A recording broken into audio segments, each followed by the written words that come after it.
DXDC News Break. Mga kasama, maayong buntag gikan sa RMN Davao News Center. Aninang balitang tatak RMN karong orasa. Dugang sa atong mga balita kasama DSWD11, giklaro ang aligasyong pagbahin-bahin sa AICS nga ayuda. Atong sayron kompletong detalye sa mga balita report o ba ni Radyoman Don Pulayaw.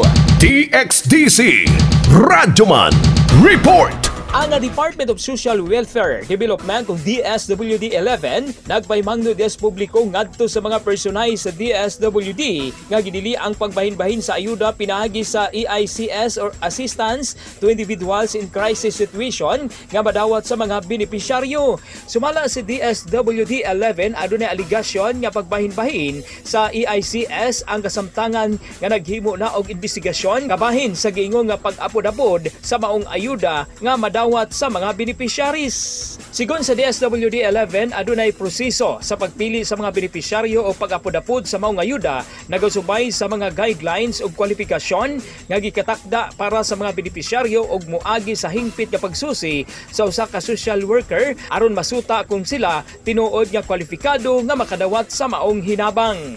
Subling nagpahimangno ang DSWD-11 nga ang tanang nga EICS payout dokumentado o walay bisan usa nga higayon nga mga personahe nga nagpasiugda og bahinay sa kantidad nga gihatag sa matag benepisyaryo tungod kay illegal kini. Kung adunay mga pangutana o reklamo, mamahimo ninyong ipadangat sa DSWD EICS hotline number sa 0969-450-4722 aron matagaan o ginanaling aksyon. Mao nga balitang tatak RMN karong orasa, kasama mo sa balita og serbisyo publiko, Radyoman Don Pulayaw, tatak RMN. Tatak RMN. Daghang salamat sa report Radyoman Don Pulayaw. Mao ka na balitang tatak RMN karong orasa.